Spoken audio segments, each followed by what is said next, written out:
Later, he became her family WII Japan history documentary script, The Pilot Who Bombed.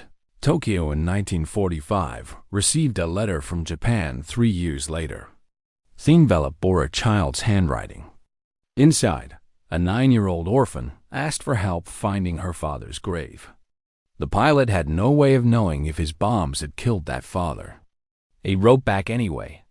24 years later, in 1972, when he returned to Japan as a civilian engineer, that girl stood waiting at Narita Airport. She was 33 years old. Shikawa-san father.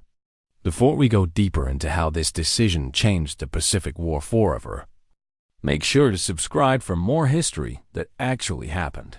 The story begins not with the letter, but with the weapon that created 120,000 orphans across Japanese home islands between 1944 and 1945.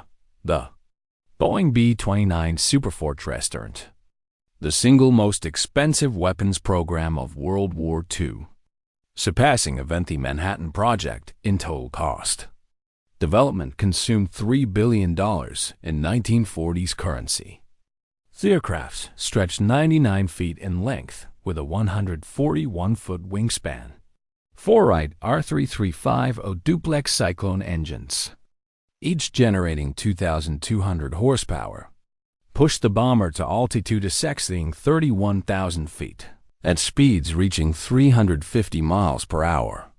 Maximum bomb load capacity measured 20,000 pounds. Range extended to 3,250 miles without refueling. The B-29's pressurized cabin allowed crews to operate in thin stratospheric air without oxygen masks for extended periods. Remote-controlled gun turrets, directed by analog fire control computers, represented the most advanced defensive armament system installed on any production aircraft of the war. Strategic. Planners understood that only the B-29 possessed sufficient range to strike Japan from bases outside the Japanese defensive perimeter.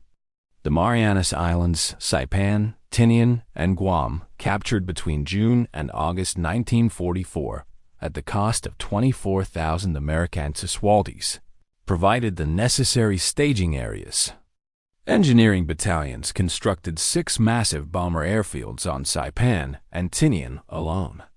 Each runway stretched 8,500 feet, wide now to accommodate the B-29's massive wingspan. HARD stands for Bomber Parking-Covered Acres of crushed coral and compacted earth. Fuel storage capacity reached millions of gallons. Ordnance depots stockpiled conventional high-explosive bombs, incendiary clusters, and eventually the atomic weapons that would end the war. Major General Curtis LeMay assumed command of the 21 Bomber Command in January 1945. Analysis of previous high-altitude precision bombing campaigns over Japan revealed disappointing results. Weather conditions, particularly the jet stream winds exceeding 200 miles per hour at bombing altitudes, scattered bomb patterns across miles of terrain. Japanese war production continued despite months of strategic bombardment. LeMay made a calculated decision that would kill more civilians than any other conventional military campaign in history. He ordered bombers to attack at night from altitudes between 5,000 and 8,000 feet, well below Japanese anti-aircraft effectiveness, but also below the operational ceiling of most interceptor fighters. He stripped defensive armament from the aircraft to increase bomb loads. Most significantly, he switched from high-explosive ordnance to incendiary weapons specifically designed to ignite Japan's wood and paper cities. The development of effective incendiary weapons occupied American chemical warfare specialists throughout the war. Standard Chemical Company, operating facilities at Dugway Proving Ground in Utah's West Desert, conducted extensive testing on prototype designs between 1943 and 1944. Engineers constructed exact replicas of Japanese residential structures. using materials imported from Japan before the war, then tested various incendiary compositions against these targets. The M69 incendiary bomb emerged as the most effective easing. It consisted of a hexagonal steel tube measuring 19 inches in length and 3 inches in diameter, filled with napalm gel, a mixture of naphthenic and palmitic acids mixed with gasoline that Standard Oil of New Jersey chemists had developed in 1942. Upon impact, a white phosphorus bursting charge scattered burning napalm across a 40-foot radius. Each bomb weighed 6 pounds. Bombers carried them in clusters of 14, packed into thin D46 cluster adapters that broke apart at 2,000 feet altitude, scattering individual bombs across maximum area. A single B-29 could carry 1,520 M69 bombs, totaling nearly 5 tons of incendiary material.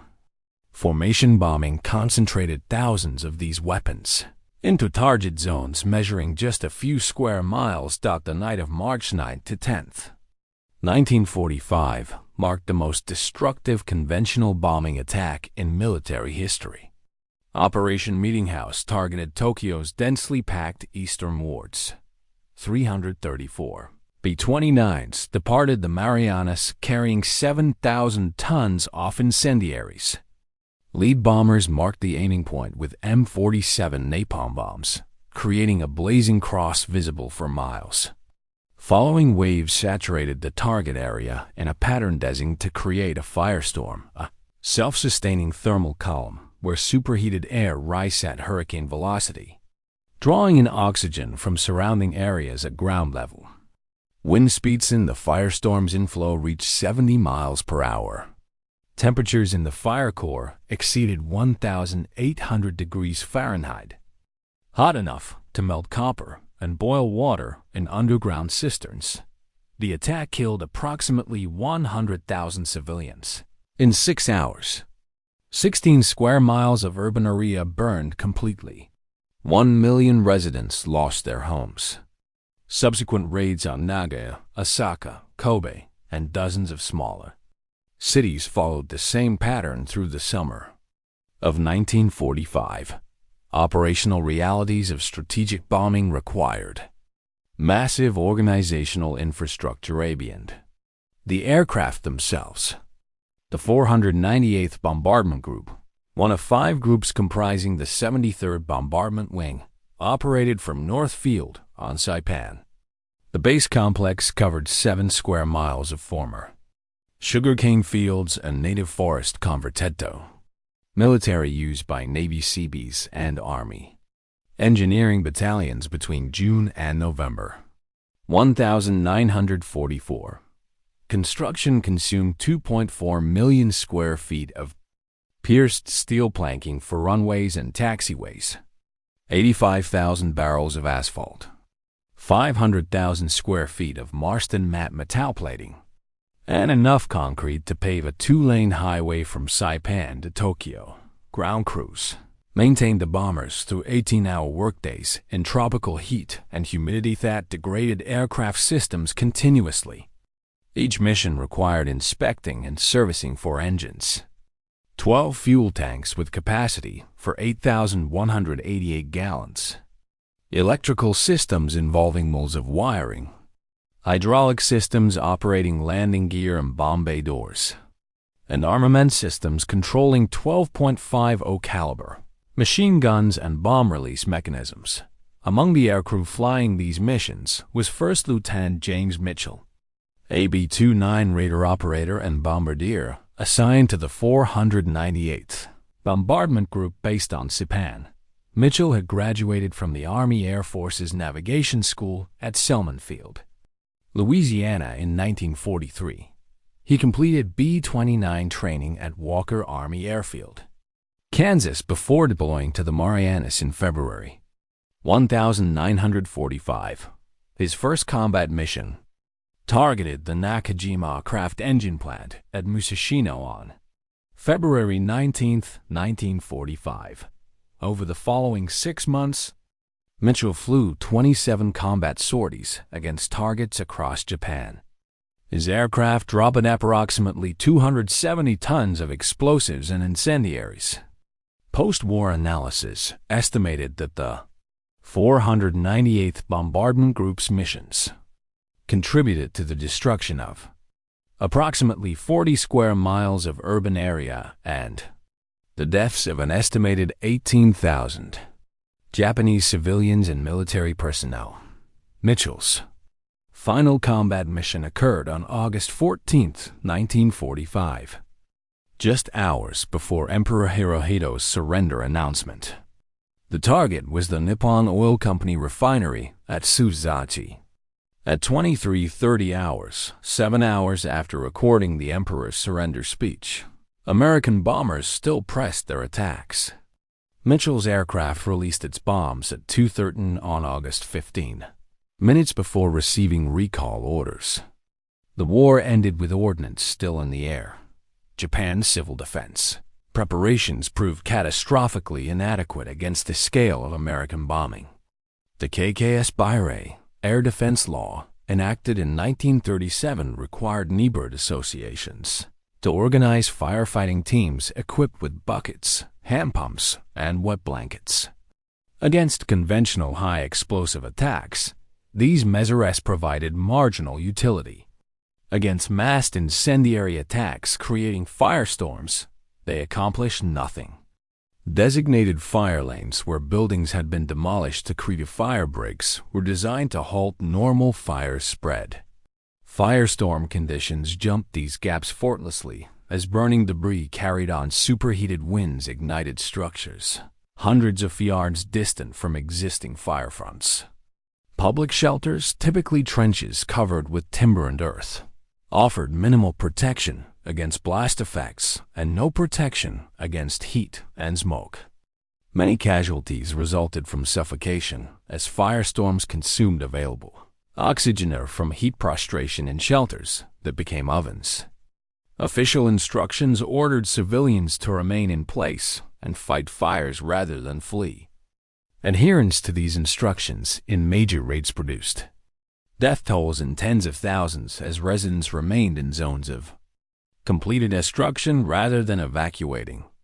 Before fire encirclement made escape impossible, across Japan, the bombing campaign's human consequences manifested in statistical abstracts that concealed individual catastrophe. Official Japanese government figures recorded 330,000 civilian deaths from air attacks. American Strategic Bombing Survey teams estimated 900,000 total casualties, including injured. Homeless populations exceeded 8 million. The bombing destroyed 2.5 million structures across 66 cities. Industrial capacity fell by 80%. Transportation networks ceased functioning. Food distribution systems collapsed. Food systems collapse compounded bombing damage. Japan's agricultural production had declined throughout the war as labor and inputs shifted to military purposes. Domestic reduction provided approximately 5,000 calories per capita daily in 1941. By 1945, production had fallen to approximately 1,800 calories per capita daily. Import collapse following American submarine warfare's destruction of Japan's merchant fleet eliminated spun food sources from occupied territories. Urban populations faced starvation even before strategic bombing destroyed food distribution infrastructure. After major raids, surviving populations often lacked access to food supplies for days or weeks. Black markets emerged where food changed hands at prices unreachable for average workers. By summer 1945, malnutrition affected majority of urban population. Child mortality rates increased substantially as infants and young children proved particularly vulnerable to caloric deficiency and associated diseases. Among the demographic catastrophes embedded in these statistics, 120,000 children lost one or both parents. The Japanese termed them Sen's Koji War orphans. Unlike American or European orphans, who typically entered state-supervised institutions. Japanese orphans faced systematic exclusion from mainstream society. Traditional family structures had collapsed. The IE system, Japan's household registry that formed at the basis of social organization, categorized orphans as belonging nowhere. Local governments, themselves destroyed by bombing and facing starvation, provided minimal assistance. Private orphanages, often operated by Christian missionaries, housed perhaps 12,000 children by 1948. The remaining 108,000 survived through improvisation begging, scavenging, black market trading, prostitution, and petty crime. War orphan populations concentrated in areas offering survival resources. Tokyo's Ueno Station, a major rail terminal that survived the March 1945 firebombing, largely intact due to its reinforced concrete construction and location in a less densely packed district, became home to several thousand street children by summer 1945. The station provided shelter from weather, access to travelers who might provide coins or food, and proximity to American military installations in central Tokyo, where garbage disposal sites yielded salvageable items. Similar concentrations formed around Shinjuku Station, Shibuya Station, and other major terminals across Japan's cities. Tokyo's Ueno Station, a major rail terminal that survived the bombing largely intact, became home to several thousand street children. They slept in the station's corridors and on the platforms. They picked pockets, sold cigarettes obtained from American military sources, and scavenged food from military garbage dumps. General Headquarters Supreme Commander for the Allied Powers, GHQ SCAP, the Occupation Authority, conducted periodic sweeps that cleared the station temporarily, but children returned within hours. Similar populations concentrated around every major American military installation: Yokosuka Naval Base, Atsugi Air Base, Camp Zama, and dozens of smaller facilities across the main islands. American planning for occupation of Japan had commenced years before war's end. The State War Navy Coordinating Committee established initial policy frameworks in 1944. These plans anticipated a hostile population, requiring extensive military control. Actual occupation folded dramatically differently from expectations. Japanese government or military forces to cease resistance and instructed civilian population to cooperate with occupation authorities. Emperor Hirohito's August 15, 1945 radio address, the first time most Japanese citizens had heard the emperor's voice, commanded acceptance of defeat and obedience to occupation authority. This command largely eliminated armed resistance and create framework where military occupation proceeded with minimal violence despite the massive power imbalance inherent in military conquest. The occupation of Japan, which commenced officially on August 28, 1945, with the arrival of advance elements of the 11th Airborne Division at Atsugi, deployed 430,000 American military personnel across the Japanese home islands within 6 months. Supreme Commander General Douglas MacArthur established headquarters in the Daiichi Life Insurance Building in central Tokyo.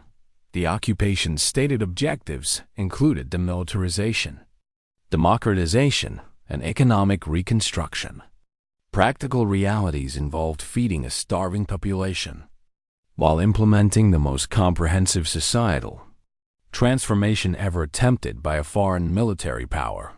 Individual American servicemen's responses to encountering Japanese children varied enormously. Some maintained strict separation based on orders against fraternization with local population. Others provided candy, gum, or rations to children they encountered. A smaller subset developed sustained engagement with specific orphanages or individual children. Military regulations technically prohibited personal charity that might create obligations or compromise military authority, but enforcement remained inconsistent. individual unit commanders determined policy for their personnel. Some actively encouraged solidarity as promoting goodwill and demonstrating American values. Others prohibited it as inappropriate involvement with former enemy population. American personnel encountered Japan's orphan population daily. Children gathered at military base perimeters, waiting for garbage disposal details that provided salvageable food. They approached servicemen on streets requesting chocolate, cigarettes, or coins. Some military units adopted informal relationships with specific orphanages, donating food, clothing, and supplies obtained through official and unofficial channels. The scale of need overwhelmed individual charity. Occupation authorities debated whether feeding Japanese children represented humanitarian obligation or counterproductive. Support for a former enemy population. Into this environment arrived military mail services that connected occupation forces with families in the United States. V-mail systems, developed during the war to reduce cargo space consumed by letters, photographed correspondence onto microfilm, shipped the film by air, and printed it at destination facilities. The system processed millions of letters monthly. American personnel described occupation experiences to families at home. Some correspondents mentioned encounters with Japanese children. American newspapers published occasional human interest stories about soldiers helping orphans. These stories narrated letters from American civilians asking how they might assist. Military mail censors, technically required to screen all outgoing and incoming correspondence, faced impossible workload volumes and typically restricted scrutiny to obviously sensitive material. Orphanage conditions in 1948 reflected Japan's continuing post-war privation despite 3 years of occupation and American assistance. The Yokohama orphanage, where a 9-year-old Tomiko Yamada resided, occupied a former textile factory building damaged but not destroyed in the B-29 raids of 1945.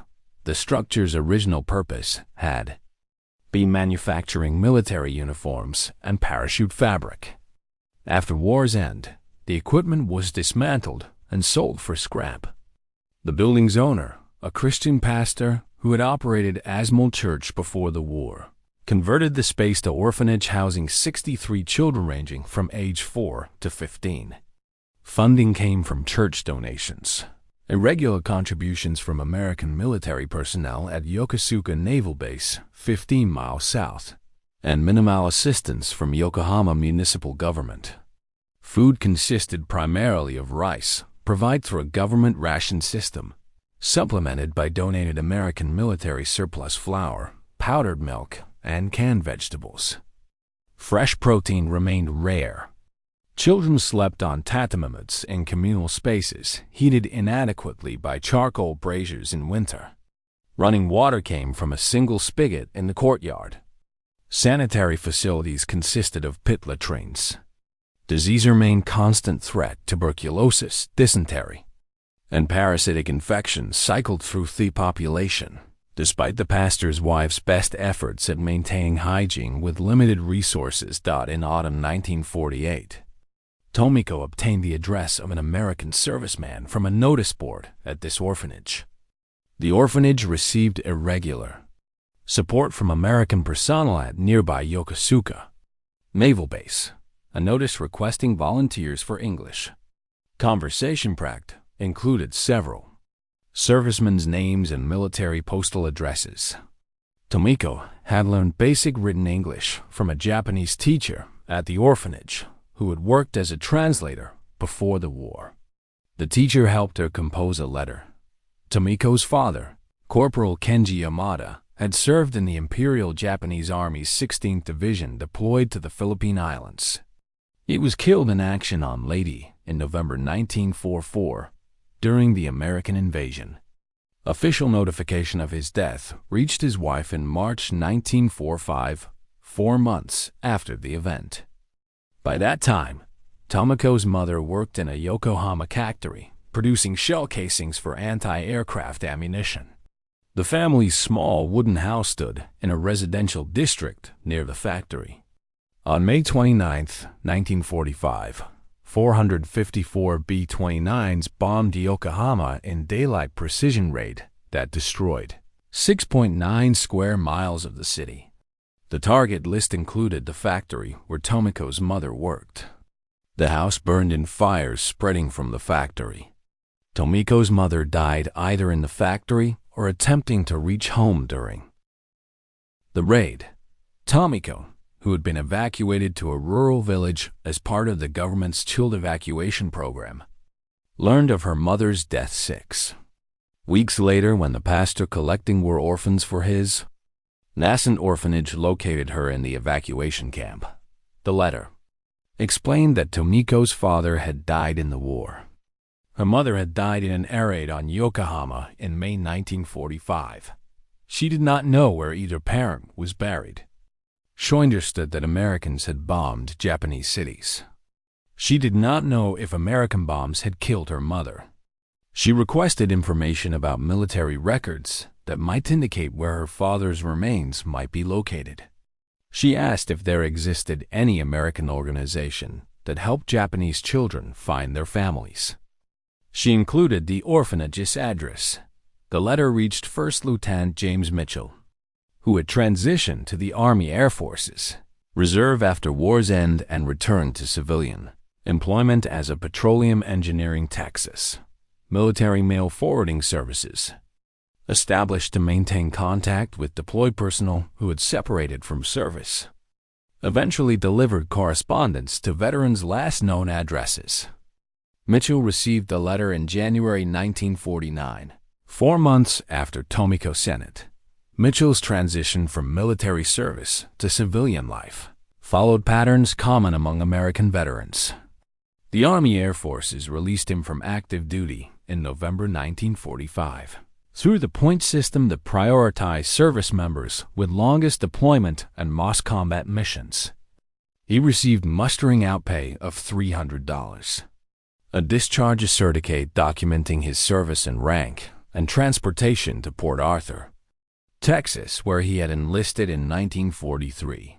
Unlike many veterans who struggled with unemployment during the immediate post-war adjustment period, Mitchell secured position at Texaco's refinery within 12 months through connections established before his military service. His father had worked at the same refinery before retiring. The work involved monitoring and adjusting complex distillation processes that separated crude petroleum into various commercial products. Mitchell's engineering training from military service and his demonstrated capacity to function under stress made him qualified for supervisory positions. Despite lacking college engineering degree, his salary in early 1946 was $42 per week below the national median income, sufficient for basic needs. Mitchell had not spoken publicly about his wartime service. He experienced what latter generations would term post-traumatic stress disorder, though no such diagnostic category existed. In 1949, he maintained employment successfully but avoided situations that triggered memories of bombing runs. He had married in 1947. He and his wife lived in a small house in Port Arthur, Texas, where Mitchell worked for Texaco's refining operations. He read Tomiko's letter multiple times before deciding to respond. Mitchell composed his response over several days, drafting multiple versions before settling in final text. The challenge involved deciding how to respond to a request he could not fulfill from a person whose suffering he might have caused. His missions had included attacks on Yokohama, the May 29, 1945 mission that killed Tomiko's mother involved 454 aircraft from multiple bombardment groups including Mitchell's 498, whether his specific aircrafts bombs contributed to the factory destruction or residential fires that killed Tomiko's mother could not be determined and ultimately mattered little. The mission's purpose was area destruction and civilian casualties. Mitchell had participated in creating the conditions that orphan Tomiko. In his reply, Mitchell explained that he could not access military burial records from civilian status. He provided the address of the Japanese government's Ministry of Health and Welfare, which maintained records of military deaths and burial locations when such information existed. He explained honestly that many military personnel had died in circumstances where recovery and identification of remains proved impossible. He enclosed dollars in U.S. currency, convertible to 3,600 yen at 1949.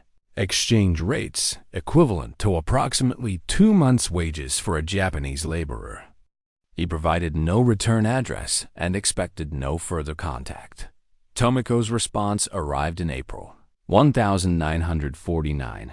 She thanked Mitchell for the money, which the orphanage director had converted to yen and used to purchase winter clothing for multiple children. She reported that the Ministry of Health and Welfare had confirmed her father's death in the Philippine campaign in 1944, but possessed no information regarding burial location. She described daily life at the orphanage. The children attended a local public school, where other students sometimes bullied them for their orphan status. They helped maintain the orphanage by cleaning, cooking, and doing laundry.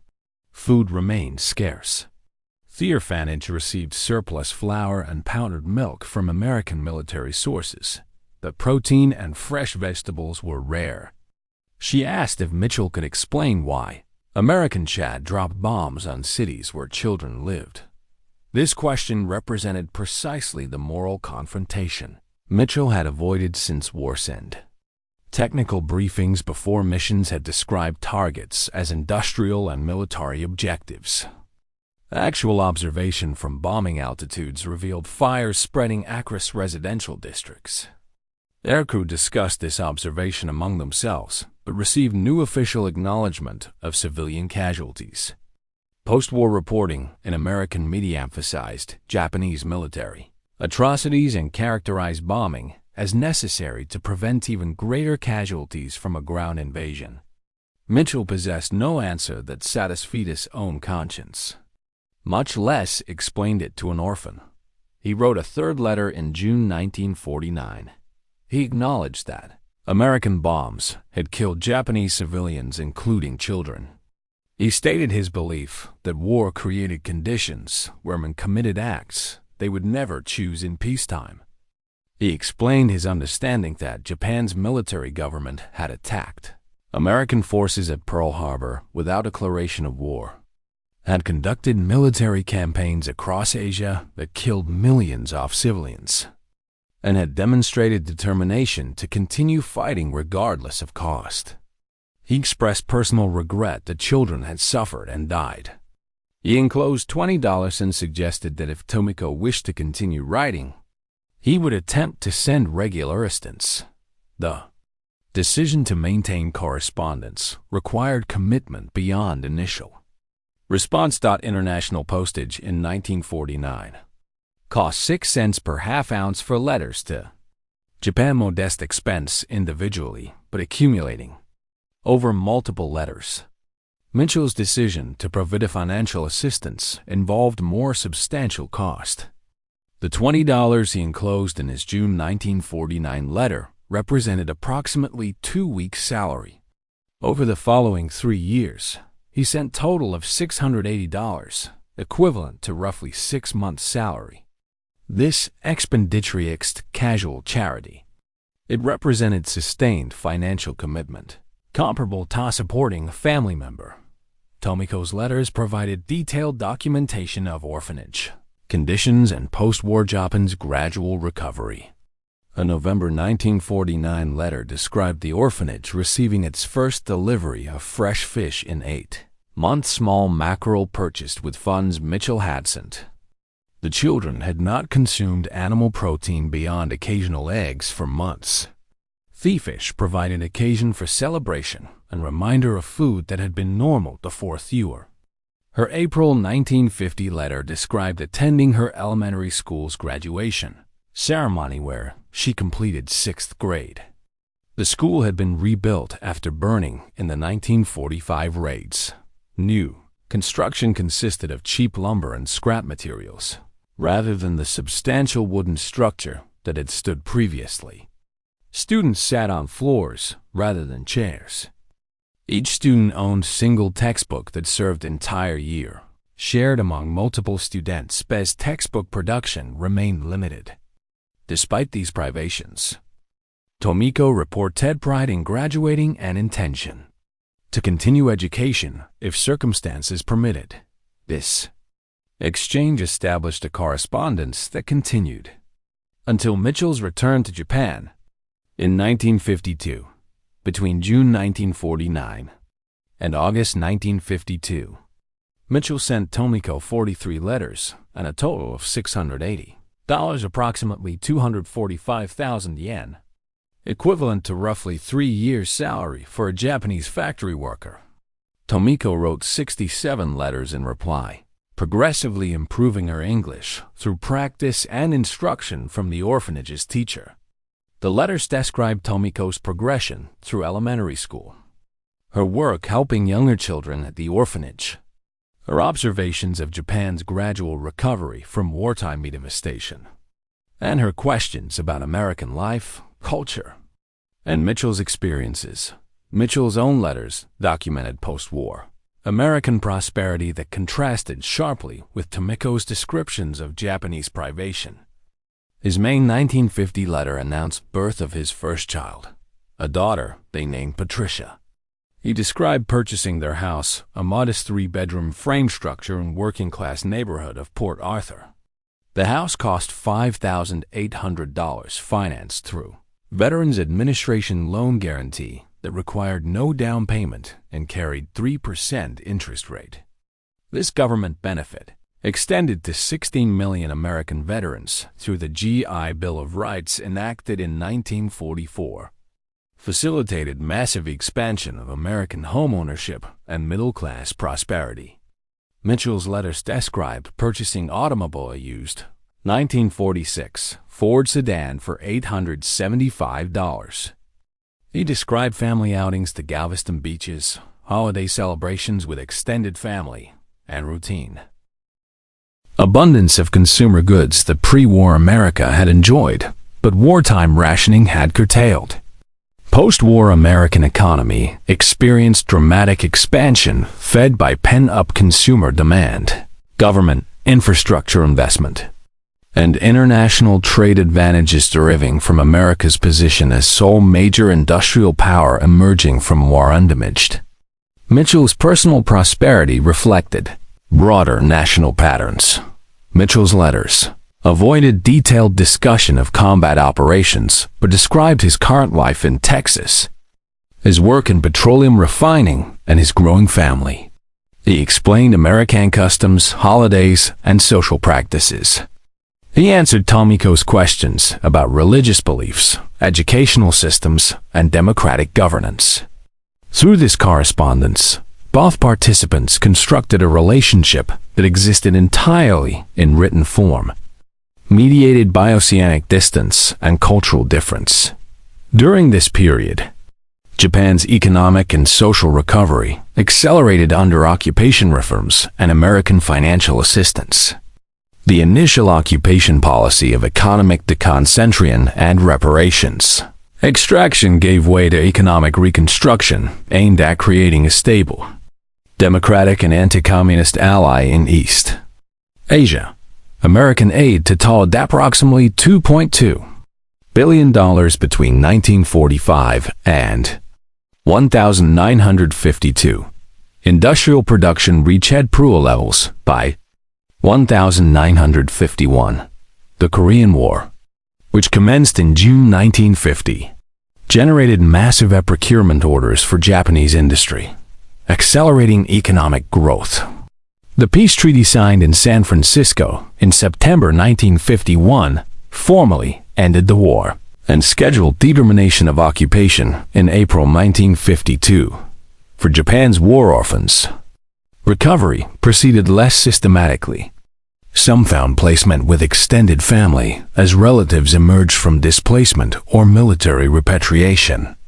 Others edged into adolescence and entered the workforce, typically in low-wage positions with limited advance and prospects. Stigma associated with orphan status persisted. Employers prefer workers with family connections. Marriage prospects diminished for orphans without family registry connections. And social discrimination continued through the 1950s. The orphanage where Tomiko lived closed in 1953 due to funding exhaustion. Residents aged 14 or older received assistance finding employment and housing. Younger children transited to remaining private institutions or entered foster care arrangements. Tomiko, aged 14 when the orphanage closed, obtained employment at a textile factory in Yokohama. She worked 6 days per week, 10 hours per day, operating weaving machinery for wages of approximately 8,000 yen monthly, barely sufficient for room and board in a factory dormitory. She continued correspondence with Mitchell, though less frequently given work demands and limited privacy in dormitory settings. Her letters describe factory life, her goal to complete middle school education through night classes, and her determination to avoid the fate of other orphan girls who drifted into prostitution serving American servicemen. Mitchell's professional life advanced during this period. Texaco promoted him to supervisor of positions overseeing refinery operations. His salary reached $6,800 annually by 1955, placing him solidly in America's expanding middle class. He and his wife had 3 children by 1958. They purchased a larger house. Mitchell remained in the reserves, attending record drills and training, eventually achieving the rank of major. He never discussed his wartime service with his wife beyond acknowledging that he had flown bombing missions over Japan. She knew he sent money to a Japanese orphan but understood few details. This represented typical patterns among American veterans of the Pacific War. Public commemoration focused on heroism and sacrifice, while individual experience remained largely uncommunicated.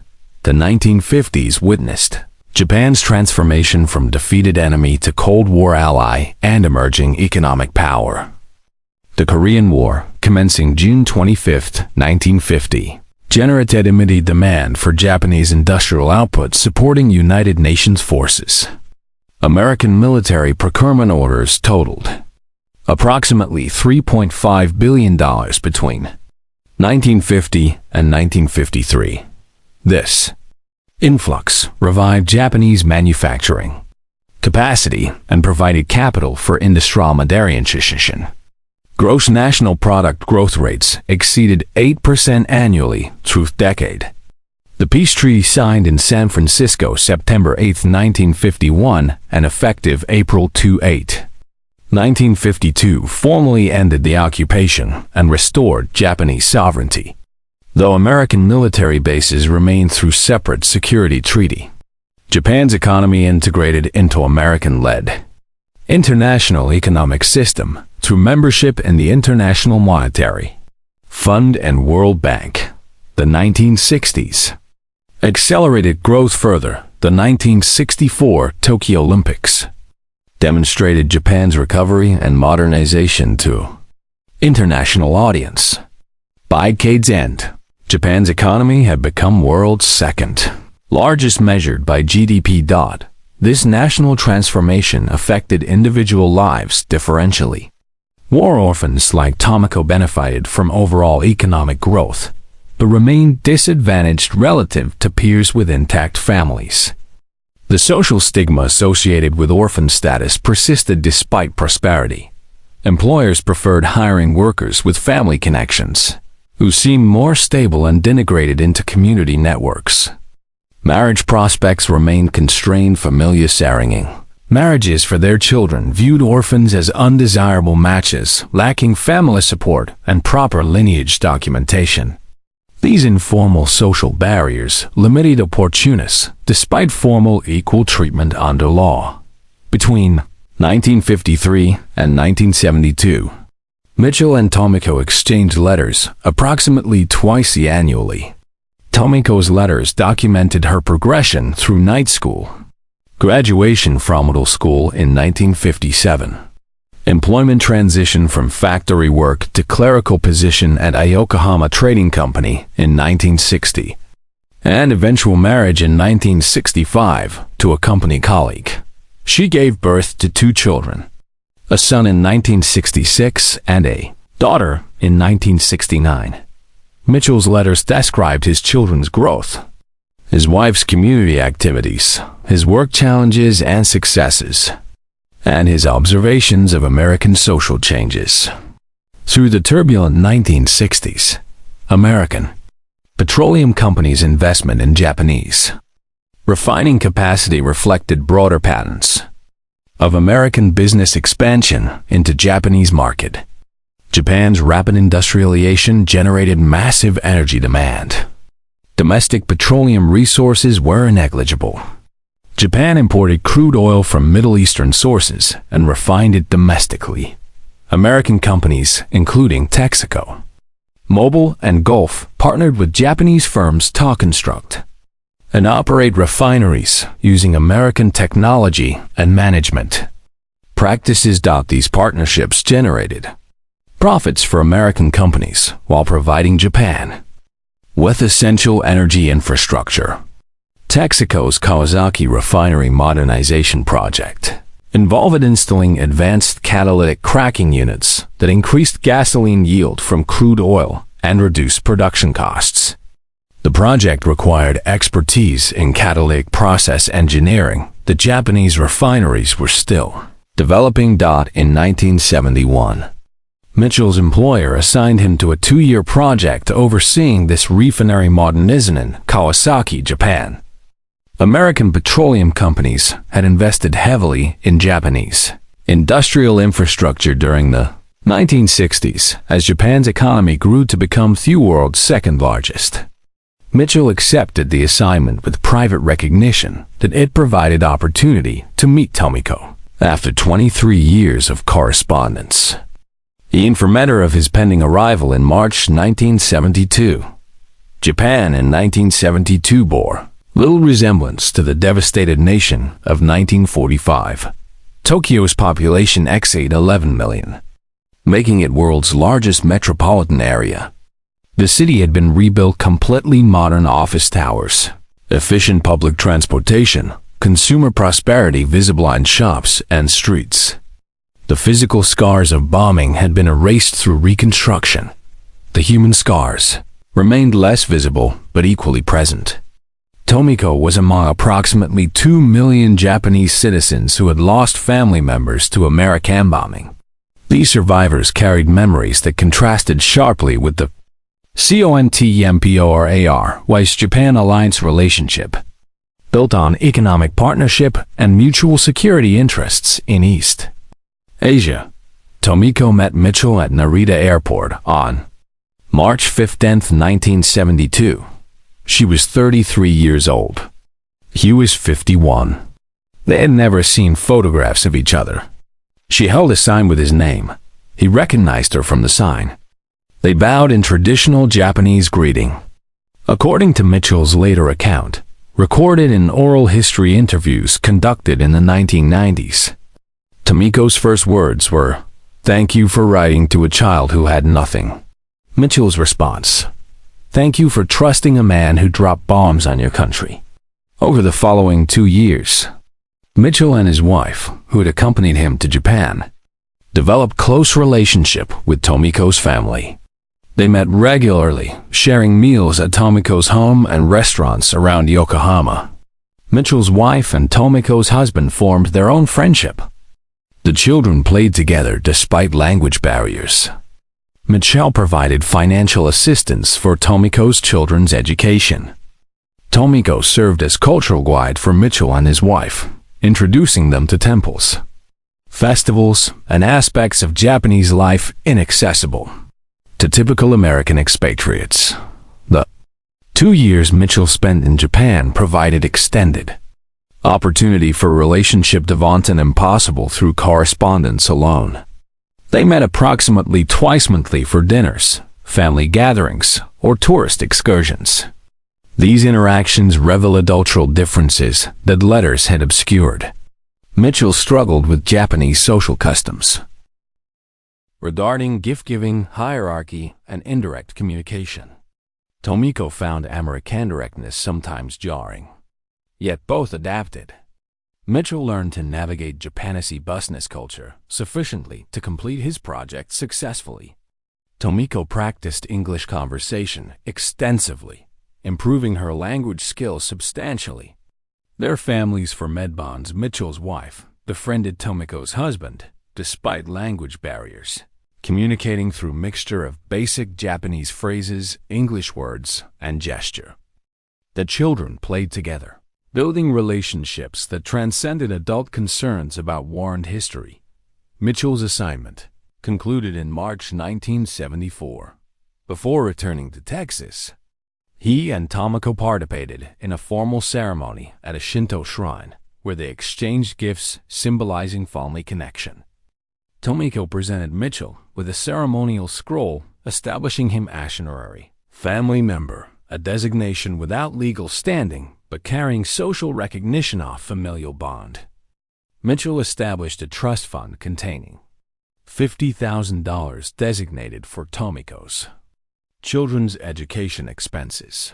The period 1974 to 2003 witnessed continued evolution of both U.S.-Japan relations and Mitchell-Tomiko family connection. Trade tensions emerged in the 1980s as Japan's export success in automobiles and electronics created substantial trade deficit with United States. American political rhetoric sometimes characterized Japan as economic threat. Japan as a nation responded defensively. These tensions might have strained personnel relations between Americans and Japanese. Yet Mitchell and Tomiko's connection deep, despite broader national friction. They maintained correspondence that by 1980s included frequent international telephone calls, technology that had been prohibitively expensive in earlier decades but became affordable through telecommunications advances. Mitchell visited Japan every 2 to 3 years through the 1980s and 1990s, combining tourism with family time at Tomiko's home. The relationship continued through regular correspondence and occasional visits. Tomiko-san attended university in the United States in the 1980s, staying with Mitchell's family during holiday breaks. Mitchell and his wife visited Japan every 2 to 3 years through the 1990s, always reuniting with Tomiko's family. When Mitchell's wife died in 1998, Tomiko traveled to Texas for the funeral, her first visit to the United States. She stayed 3 weeks, participating in family gatherings and meeting Mitchell's adult children and grandchildren. Age and illness eventually limited Mitchell's travel. His last visit to Japan occurred in 2000 when he was 79. His health deteriorated through 2001 and 2002, heart disease and emphysema, the latter potentially related to environmental exposures. During his military service on Saipan, where coral dust and aircraft exhaust created hazardous air quality, he entered hospice care in February 2003. Tomiko, informed by Mitchell's children of his declining condition, called weekly to speak with him directly when possible and with family members when Mitchell was too weak for conversation. Mitchell died in 2003 at age 82. His obituary in the Port Arthur News mentioned his wartime service and his long-time friendship with a Japanese woman who had been orphaned during the war. Tomiko provided a statement to the newspaper. James Mitchell represented possibility of healing when healing seemed impossible. He answered a letter from a child who had no reason to expect kindness from an American. That act of response created a connection that transcended the war that had destroyed my family. Scholarly analysis of U.S.-Japan reconciliation typically focuses on diplomatic initiatives, economic partnerships, and official commemoration practices. Academic literature examines how former enemies constructed functional alliance relationship. Despite recent conflicts' brutality, studies document the San Francisco Peace Treaty negotiations, the Mutual Security Treaty establishing American military bases in Japan, trade agreements facilitating economic integration, and cultural exchange programs promoting mutual understanding. These institutional arrangements created framework enabling reconciliation at societal level. Yet, individual relationships like Mitchell and Tomiko's operated in spaces between official policy and mass society. They created personal connections, independent of governmental distance or economic incentives. These relationships contributed to broader reconciliation process, but existed separately from it. Understanding how societies overcome wars. Hatred requires examining both institutional arrangements and individual bonds.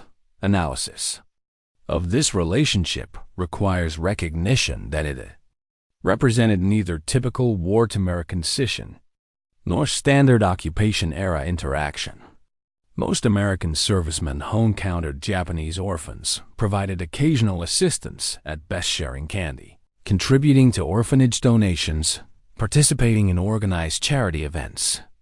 The occupation's scale and duration meant that hundreds of thousands of Americans interacted with Japanese civilians, but lasting personal relationships remained exceptional. Mitchell sustained correspondence and financial support over 24 years, distinguished his response from normal patterns. Statistical analysis of orphan outcomes reveals patterns that contextualize. Tomiko's trajectory. Japanese government surveys in the 1960s tracked approximately 12,000 war orphans who had passed through institutional care. These individuals demonstrated higher rates of poverty, lower educational attainment, and more limited employment prospects compared to general population. Approximately 40% achieved only elementary school education versus 10% for general population. Marriage rates were lower and divorce rates higher. Many struggled with long-term psychological effects of trauma, loss, and social marginalization. Yet approximately 30% of surveyed orphans achieved middle-class status through determination, education, and fortunate circumstances. Tomiko numbered among this minority who overcame their disadvantaged starting position. Tomiko's initial letter represented unusual initiative. Most Japanese children avoided contact with Americans beyond soliciting immediate material benefit. Cultural traditions emphasized evidence of imposing on others and minimizing visible suffering. Requesting help from a member of the enemy nation that had killed one's parents violated multiple social norms. Tomiko later explained that desperation had overcome propriety. Orphanage conditions in 1948 had deteriorated to near starvation levels, and she believed Americans represented the only possible source of assistance. American veterans' processing of wartime experiences varied enormously. Psychological research conducted in subsequent decades identified patterns of response, ranging from complete suppression of war memories to obsessive rumination. Post-traumatic stress disorder, formally recognized as diagnostic category only in 1980, affected substantial percentage of combat veterans, though estimates vary widely. Strategic bombing crews faced particular psychological burdens. Unlike infantry soldiers who fought enemy combatants, bomber crews knew their attacks killed civilians in large numbers. Some aircrew processed this reality through psychological distancing, viewing targets as industrial facilities rather than residential neighborhoods, emphasizing military necessity, accepting superior officer assurance that bombing shortened war and saved lives. Others experienced profound moral distress that persisted decades after war's end. Public discourse in America provided little space for veterans to express doubt about strategic bombing's morality.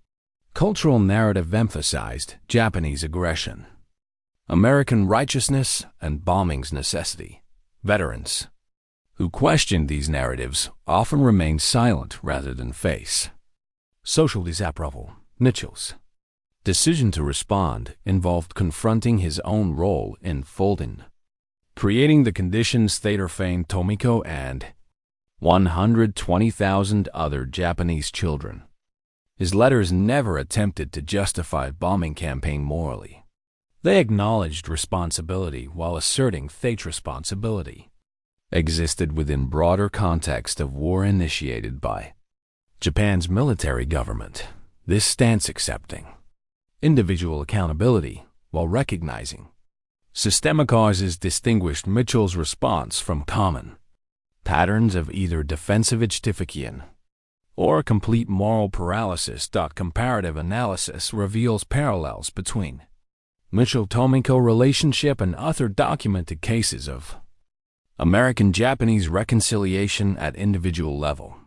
Master Sergeant Hugh O'Reilly's adoption of Holy Family Home Orphanage in Osaka, beginning in 1949, creates sustained relationship between U.S. Army's 27th Infantry Regiment and Japanese orphan population, lasting into 21st century. Individual soldiers contributed portions of their pay to support the orphanage. Some maintained contact with specific children after returning to United States. Similar patterns emerged at American bases throughout Japan, where individual servicemen or units developed charitable relationships with local orphanages or community organizations.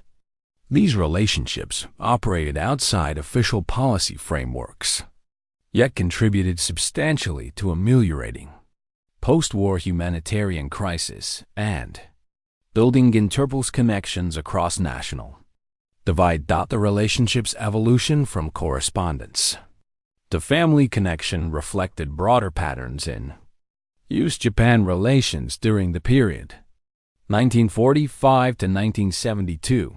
Initial interaction occurred throughout the power asymmetry of occupation. American military personnel dispensing charity to defeated enemy civilians. Correspondence during the 1950s and 1960s paralleled Japan's produced components in small workshops. Destroying these workshops required adequate residential areas. The M69 incendiary bomb was designed explicitly to burn wooden structures efficiently. Target selection prioritized maximum destruction of urban area and maximum disruption of civilian life and morale. These decisions rested on strategic calculation that civilian deaths would hasten Japan's surrender and thereby prevent greater casualties from continued war. Post-war analysis by the U.S. Strategic Bombing Survey concluded that Japan would have surrendered by November 1945, even without atomic bombings or ground invasion, primarily due to naval blockade's effect on food supplies and industrial production. This analysis suggested that the spring and summer 1945 bombing campaign's casualties exceeded military necessity. However, strategic decision-makers in 1945 operated without certainty about Japan's government's willingness to surrender. Intelligence estimates predicted Japanese military would fight to complete destruction. Planning for Operation Downfall, the projected invasion of Japan's main islands, scheduled for November 1945. Estimated American casualties might reach 250,000 and Japanese military and civilian casualties might exceed 5 million. Mitchell flew his missions within this context of strategic uncertainty. Bomber crews receive target briefings that emphasize military and industrial objectives. They observed results that clearly included massive civilian casualties. They processed this observation through framework of military discipline, peer pressure, political indoctrination emphasizing Japan's atrocities and American righteousness, and psychological need to maintain operational emphasis despite moral discomfort. Most aircrew completed their tours, returned home, and integrated into civilian life without publicly expressing doubt about the bombing campaign's morality. Mitchell's willingness to engage with Tomiko's questions about why Americans bombed cities with children distinguished him from many veterans His letters acknowledged civilian deaths without offering elaborate justification. This acknowledgement created foundation for a relationship based on honesty rather than evasion. Tomiko later stated that Mitchell's acknowledgement of American responsibility for civilian casualties allowed her to separate Americans from her anger about her mother's death. She could direct her anger toward the war itself and the political decisions that created it, rather than toward Mitchell personally or Americans collectively. This psychological process of separating individual from collective responsibility and separating past actions from present relationship enabled the reconciliation between Mitchell and Tomiko. Similar processes occurred across Japanese society as the occupation-pristine bilateral relationship developed. Japanese civilians distinguished between American occupation personnel, who generally treated Japanese with relative respect and provided substantial material assistance, and the American military forces that had bombed their cities and killed their relatives. This distinction allowed functional relationship during occupation and eventual alliance afterward. However, this psychological separation also enabled avoidance of comprehensive moral reckoning with the war's causes and conduct. Japanese society largely avoided examining its military government's responsibility for initiating war, conducting atrocities across Asia, and continuing fighting long after defeat became inevitable. American society largely avoided examining its decision to target civilians in strategic bombing campaign and to use atomic weapons against cities. Both nations constructed narratives that emphasized their own victimization while minimizing their own responsibility. The U.S.-Japan alliance that emerged from the occupation rested partially on mutual agreement to focus on future cooperation rather than past accountability. Mitchell and Tomiko's relationship existed within this broader pattern of selective remembering and strategic forgetting. Their correspondence and friendship did not resolve questions about the bombing campaign's morality or America's responsibility for civilian casualties. Instead, it established human connection that made such questions less urgent for both participants. Mitchell gained forgiveness he never explicitly requested. Tomiko gained father figure whose past actions had potentially contributed to her mother's death. Both accepted this paradox because the relationship provided benefits that outweighed unresolved moral contradictions. The question remains whether their relationship represented authentic reconciliation or merely functional accommodation. Reconciliation in fullest sense requires acknowledgement of harm, acceptance of responsibility, acts of restitution, and mutual commitment to preventing recurrence. Mitchell acknowledged harm and provided restitution through financial support, but his actions remained individual rather than systemic. American government never apologized for civilian casualties in strategic bombing campaign.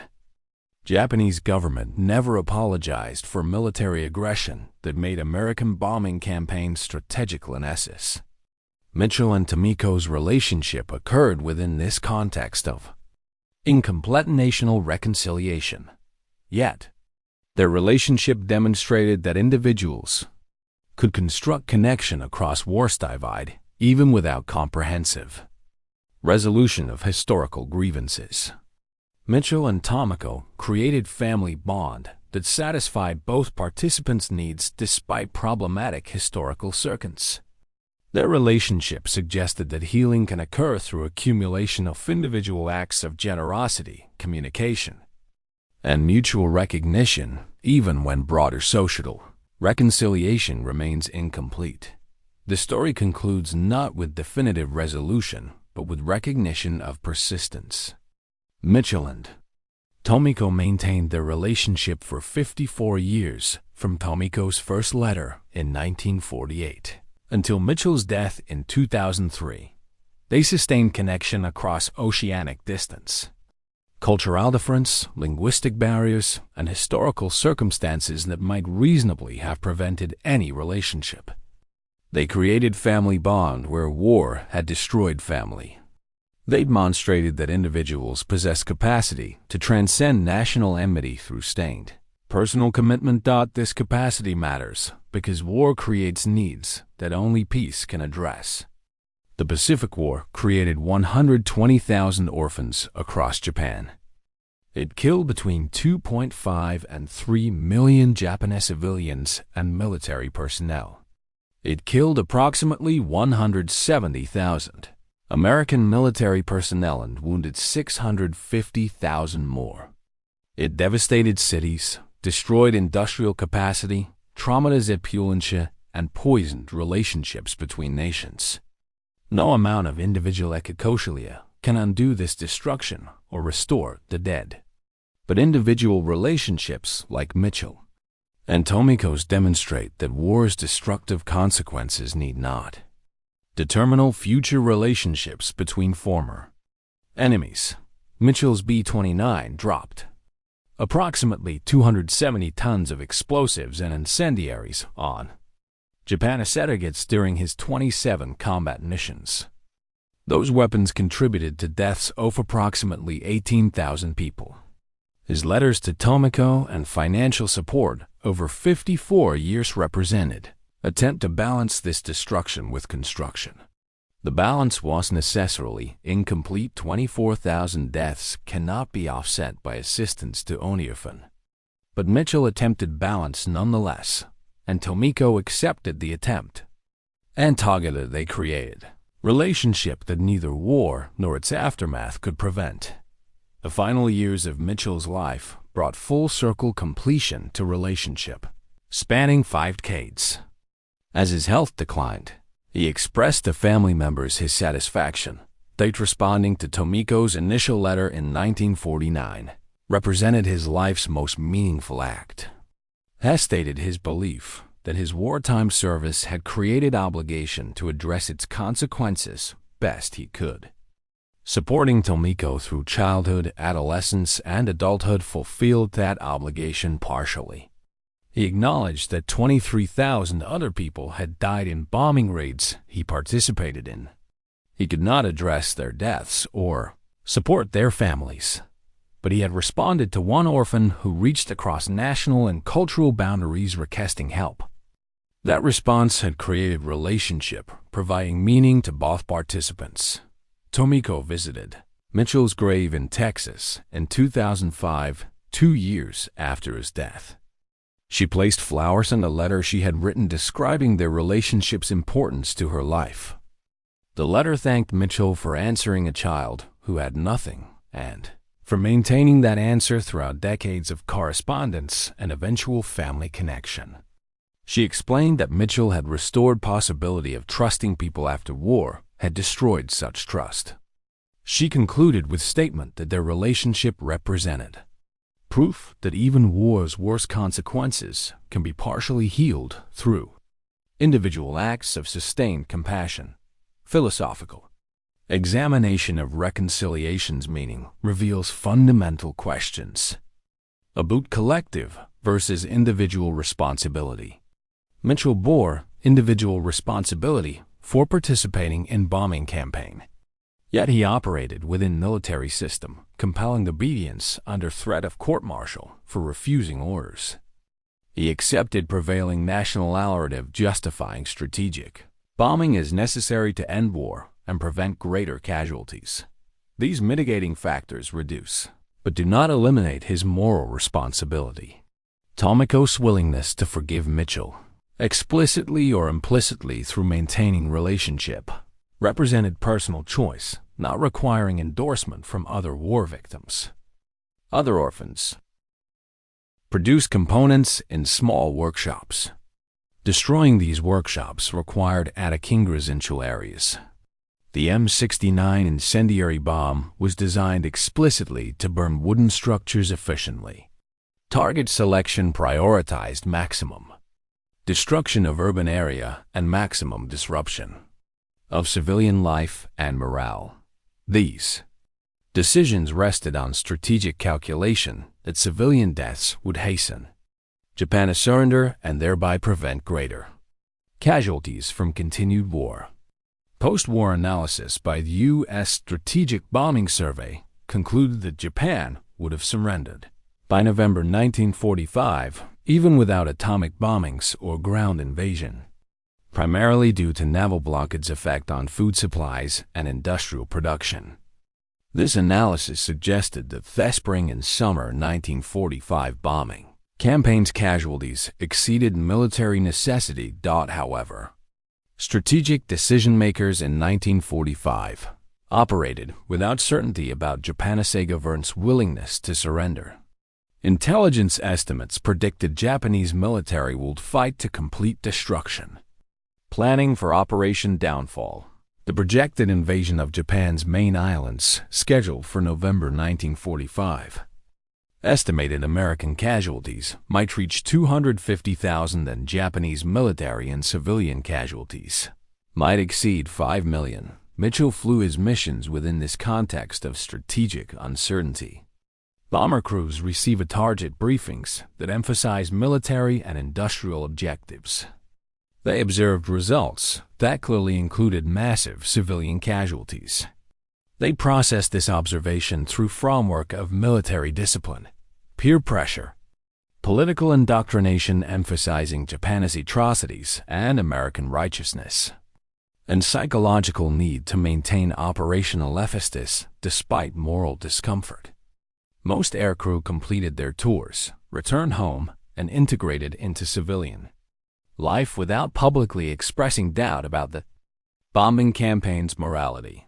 Mitchell's willingness to engage with Tomiko's questions about why Americans bombed cities with children distinguished him from many veterans.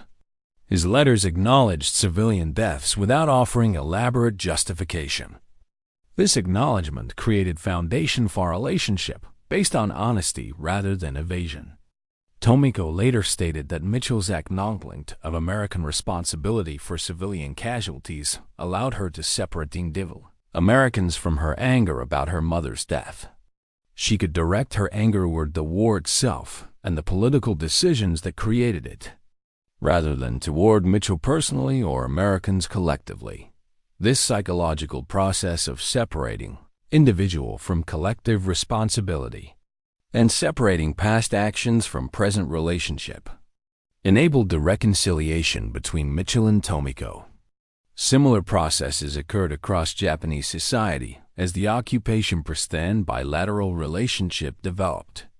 Japanese civilians distinguished between American occupation personnel, who generally treated Japanese with relative respect and provided substantial material assistance, and the American military forces that had bombed their cities and killed their relatives. This distinction allowed functional relationship during occupation and eventual alliance afterward. However, this psychological separation also enabled avoidance of comprehensive moral reckoning with the war's causes and conduct. Japanese society largely avoided examining its military government's responsibility for initiating war, conducting atrocities across Asia, and continuing fighting long after defeat became inevitable. American society largely avoided examining its decision to target civilians in strategic bombing campaign and to use atomic weapons against cities. Both nations constructed narratives that emphasized their own victimization while minimizing their own responsibility. The U.S.-Japan alliance that emerged from the occupation rested partially on mutual agreement to focus on future cooperation rather than past accountability.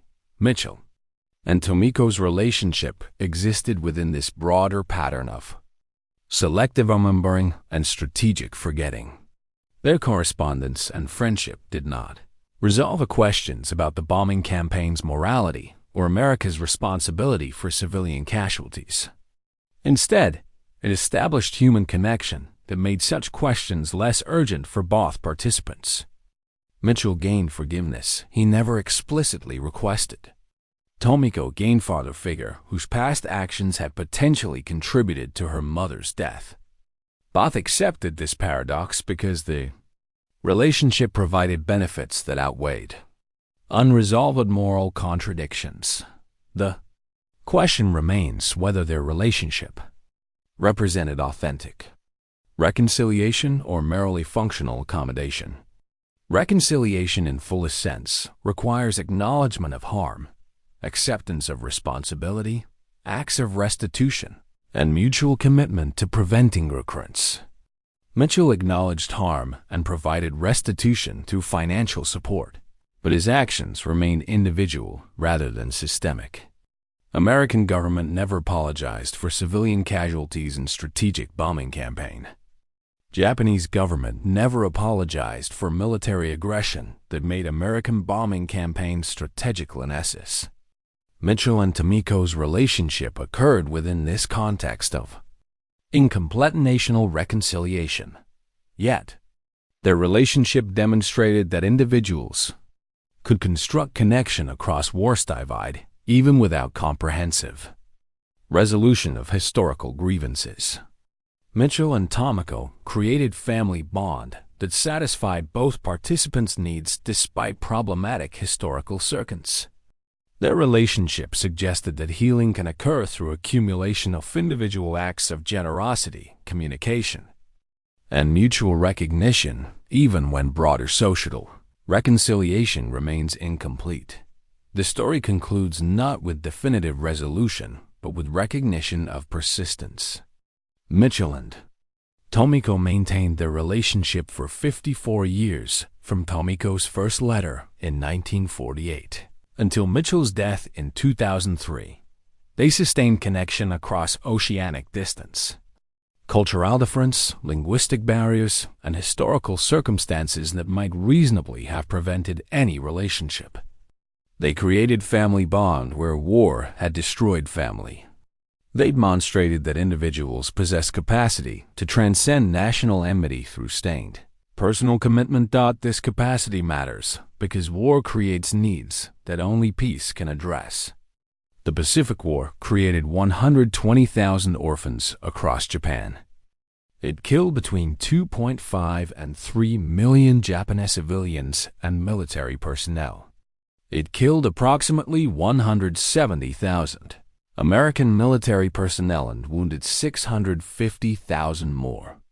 It devastated cities, destroyed industrial capacity, traumatized populations, and poisoned relationships between nations. No amount of individual ecococilia can undo this destruction or restore the dead. But individual relationships like Mitchell and Tomiko's demonstrate that war's destructive consequences need not determine future relationships between former enemies. Mitchell's B-29 dropped approximately 270 tons of explosives and incendiaries on Japanese targets during his 27 combat missions. Those weapons contributed to deaths of approximately 18,000 people. His letters to Tomiko and financial support over 54 years represented attempt to balance this destruction with construction. The balance was necessarily incomplete. 24,000 deaths cannot be offset by assistance to orphan. But Mitchell attempted balance nonetheless, and Tomiko accepted the attempt. And together they created relationship that neither war nor its aftermath could prevent. The final years of Mitchell's life brought full circle completion to relationship, spanning 5 decades. As his health declined, he expressed to family members his satisfaction. Date responding to Tomiko's initial letter in 1949 represented his life's most meaningful act. Has stated his belief that his wartime service had created obligation to address its consequences best he could. Supporting Tomiko through childhood, adolescence, and adulthood fulfilled that obligation partially. He acknowledged that 23,000 other people had died in bombing raids he participated in. He could not address their deaths or support their families, but he had responded to one orphan who reached across national and cultural boundaries requesting help. That response had created relationship, providing meaning to both participants. Tomiko visited Mitchell's grave in Texas in 2005, 2 years after his death. She placed flowers and a letter she had written describing their relationship's importance to her life. The letter thanked Mitchell for answering a child who had nothing and for maintaining that answer throughout decades of correspondence and eventual family connection. She explained that Mitchell had restored possibility of trusting people after war had destroyed such trust. She concluded with statement that their relationship represented proof that even war's worst consequences can be partially healed through individual acts of sustained compassion. Philosophical examination of reconciliation's meaning reveals fundamental questions about collective versus individual responsibility. Mitchell bore individual responsibility for participating in bombing campaign. Yet he operated within military system, compelling obedience under threat of court-martial for refusing orders. He accepted prevailing national narrative justifying strategic bombing is necessary to end war and prevent greater casualties. These mitigating factors reduce, but do not eliminate his moral responsibility. Tomiko's willingness to forgive Mitchell, explicitly or implicitly through maintaining relationship, represented personal choice, not requiring endorsement from other war victims. Other orphans might legitimately refuse such forgiveness. Other victims' families might reject reconciliation with Americans who bombed their cities. Tomiko's reconciliation with Mitchell spoke only for herself, not for all Japanese war victims. Whether this conclusion represents sentimental evasion of war's horror or realistic assessment of healing's possibilities remains debatable. The strategic bombing campaign Tetterfane Tomiko represented calculated decision to kill civilians in service of military objectives. Mitchell participated in that campaign voluntarily. No amount of subsequent generosity erases that participation. Yet Mitchell's response to Tomiko's letter and his sustained commitment to their relationship over 5 decades demonstrated recognition of responsibility and attempt at restitution. Memory of the Pacific War continues shaping U-shaping relations into 21st century despite alliance partnership and extensive bilateral cooperation. Periodic tensions emerge over historical interpretation. Japanese school textbooks' treatment of wartime atrocities. American museums' presentation of atomic bombing decisions. Political leaders' visits to Yasukuni Shrine, honoring war dead, including convicted war criminals. These controversies evoke persistence of unresolved historical grievances beneath surface of contemporaneous. Survivor populations in both countries maintain memories incompatible with official narratives of reconciliation. American veterans remember Japanese wartime brutality. Japanese civilians remember American bombing casualties. These memories coexist with present-day alliance relationship and uneasy tension. Individual relationships like Mitchell and Tomiko's navigate this tension by creating personal understandings distinct from national narratives. They accomplished what official reconciliation could not: genuine mutual forgiveness rooted in knowledge of each other as individuals, rather than as representatives of enemy nations. The Pacific War ended in August 1945. Its consequences continue through generations of survivors and their descendants. Tomiko's children and grandchildren know the story of their grandmothers. Correspondence with an American pilot who bombed Japan. Mitchell's children and grandchildren know the story of their father and grandfather's relationship with a Japanese orphan. Both families carry forward memory of war and memory of reconciliation. Whether reconciliation ultimately outweighs war's destruction remains unanswerable. But the attempt at reconciliation, sustained across 54 years and 2 generations, represents something beyond mere sentiment. It represents deliberate choice to construct connection rather than maintain separation, to respond to need rather than avoid responsibility, and torture former enemy rather than perpetuate hostility. Educational value of this historical narrative extends beyond Mitchell and Tomiko's specific circumstance. Their story illuminates broader themes relevant to understanding war's human costs and reconciliation's possibilities. First, it demonstrates that strategic military decisions screening civilian casualties generate moral obligations extending beyond war's formal conclusion. Mitchell's participation in bombing campaign did not end when Emperor Hirohito announced surrender. The orphans, widows, disabled survivors, and traumatized populations created by that campaign continued living with its consequences for decades. Mitchell's response to Tomiko acknowledged ongoing obligation deriving from his wartime actions. Second, the story reveals that reconciliation requires agency and initiative from both former enemies.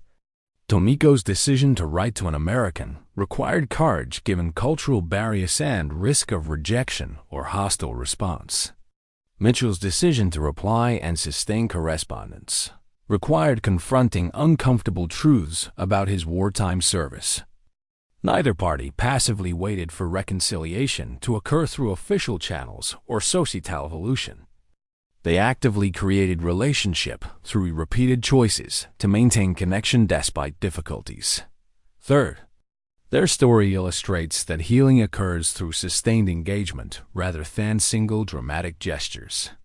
Mitchell and Thomas's friendship developed over 5 decades through accumulated letters, visits, and shared experiences. No single moment created their bond.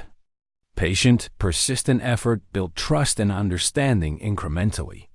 This pattern suggests that sustainable reconciliation requires long-term commitment rather than expectant immediate resolution of historical grievances through apologies or commemorative events. If this story gave you a new way to see the Pacific War, like, share, and subscribe, and tell us which moment surprised you most. We'll return next week with another chapter in the war that changed the world.